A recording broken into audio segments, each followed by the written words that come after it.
మాకు ఏం చూపించడానికి ఇక్కడికి వచ్చారు? ఒక రాజ్యం. ఇది మన పాలకులు ఆందోళన చెందుతున్న విషయం. లేదు, అలాంటిదేమీ లేదు. అయితే ఏంటి?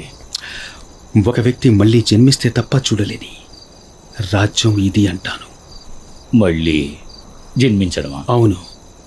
మీరు నన్ను గర్భంలోకి తిరిగి వెళ్ళమంటారని అనుకోను, ఎందుకంటే నేను అలా చెయ్యలేను. నా తల్లి చనిపోయి విశ్రాంతి తీసుకుంటోంది. నిశ్చయంగా నేను మీతో చెప్తున్నాను, ఒక వ్యక్తి నీరు మరియు ఆత్మ ద్వారా జన్మించకపోతే అతడు దేవుని రాజ్యంలో ప్రవేశించలేడు. శరీరము వలన పుట్టినది శరీరము, మరియు ఆత్మ నుండి పుట్టినది ఆత్మ. మీలోని ఆ ఆత్మ కొత్త జీవితానికి తిరిగి జన్మించాలి.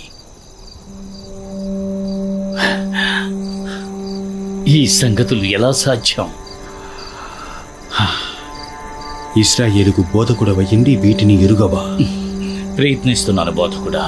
నాకు తెలుసు, తెలుసు. నీవది విన్నావా? ఏమిటి? విను. నువ్వేం విన్నావు? గాలి. గాలి అని ఎలా తెలుసు?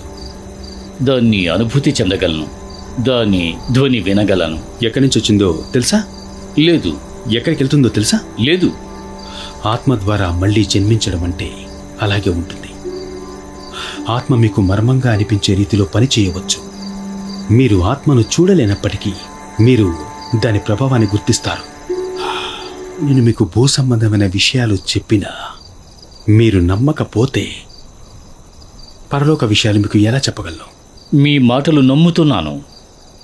మీరు అందరికీ ఈ విషయాలు చెప్పకముందే మిమ్మల్ని మాట్లాడకుండా చేస్తారేమోనని భయంగా ఉంది. నేను మాటలు మాట్లాడడం కంటే ఎక్కువగా చేయడానికి వచ్చాను. మరిన్ని అద్భుతాలు. అవును, కానీ అంతకంటే ఎక్కువ. పారాను అరణ్యంలో ఇజ్రాయేలీయులు దేవునికి వ్యతిరేకంగా, మోషేకు వ్యతిరేకంగా ఫిర్యాదు చేసింది గుర్తుందా? అవును. వారు ఐగుప్తుకు వెళ్లాలనుకున్నారు. దేవుడు పంపిన మన్నాను శపించారు. తర్వాత వాళ్ళు పాము కాటుకు గురయ్యారు. తర్వాత చనిపోతున్నారు. కానీ దేవుడు వారి స్వస్థతకు మార్గం చూపించాడు. మోషే ఎడారిలో ఇత్తడి సర్పాన్ని ఎత్తాడు మరియు ప్రజలు కేవలం దాన్ని చూడవలసి వచ్చింది. కాబట్టి మనుష్య కుమారునిపై విశ్వాసం ఉంచి ప్రతివాడు నిత్యజీవం పొందునట్లు ఆయన కూడా ఎత్తబడాలి. మన ప్రజలు పాము కాటుతో చనిపోవడం లేదు, పన్నులు అణిచివేతతో చనిపోతున్నారు. నిరాశపరుస్తున్నందుకు క్షమించండి. నేను రోమ్ నుండి ప్రజలను విడిపించడానికి రాలేదు. దీని నుండి, పాపం నుండి, తరువాత ఆత్మీయ మరణం నుండి. దేవుడు ఈ విధంగా ప్రపంచాన్ని ప్రేమిస్తున్నాడు. ఆయన తన ఏకైక కుమారుణ్ణి ఇచ్చాడు. ఆయన ఎంతో విశ్వసించేవాడు నశించడు, కానీ శాశ్వత జీవితాన్ని పొందుతాడు. దీనికి రోమ్తో సంబంధం లేదా? తీర్పు తీర్చడానికి దేవుడు తన కుమారుణ్ణి లోకానికి పంపలేదు నికోదేమో, దానిని రక్షించుటకు ఆయనను పంపెను. ఇది స్తంభం మీద మోషే సర్పము వలె సులభము. ఆయనను విశ్వసించేవాడు తీర్పు తీర్చబడడు. ఆ రోజు లిలిత్ మరియాని కలిసినప్పుడు నా భార్యకు, నా విద్యార్థులకు చెప్పాను, అది మానవ సాయానికి మించింది అని. దేవుడు మాత్రమే స్వస్థపరచగలడు.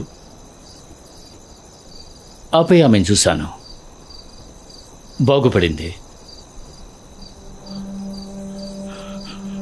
ఇక్కడ మీరు స్వస్థపరిచేవారు.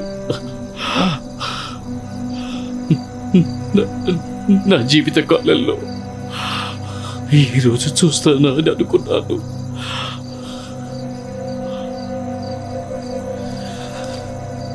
నన్ను అనుసరించు, నువ్వు మరింత చూస్తావు. అనుసరించాలా? నాతో నా విద్యార్థులతో చేరండి. నేను ఈ ప్రపంచంలోకి తెస్తున్న రాజ్యాన్ని చూసేందుకు రండి. కానీ రాలేను. నీకు మహాసభలో స్థానం ఉంది, నీ కుటుంబం ఉంది, నీవు వృద్ధుడవుతున్నావు. నాకు అర్థమైంది. కానీ నా ఆహ్వానం ఇంకా తెరిచి ఉంది. నేనెవరినో అది వదులుకోవాలా? అవును, నీవు వదులుకునేది చాలా ఉంటుంది, కానీ మీరు పొందే మేలు చాలా గొప్పది మరియు శాశ్వతమైనది. మీ తిరిగి జన్మించడం రహస్యాల్లో మరొకటి. బహుశా. ఆలోచించండి, సమయం తీసుకోండి. 5వ రోజు ఉదయం మేము బయలుదేరుతాం. తెల్లవారుజామున దక్షిణ త్రైమాసికంలో బావి దగ్గర కలుస్తాం. ఇదేనా ఇదేనా దేవుని రాజ్యం వస్తుందా? నిజంగా వస్తుందా?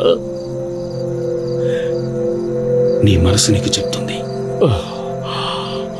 నా గుండె భయంతో ఇంకా ఆశ్చర్యంగా ఉప్పొంగింది. నేను ఈ పవిత్ర భూమిపై నిలబడి ఉన్నాను తప్ప నేనేమీ చెప్పలేను.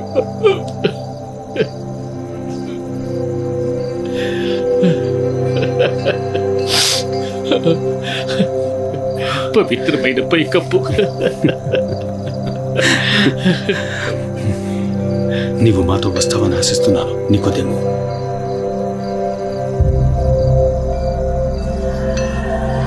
అలా చేయనవసరం లేదు. నువ్వేం చేస్తున్నావు? కుమారుని ముద్దు పెట్టుకుని ఆయన కోపించినా మీరు త్రోవ తప్పెదరు.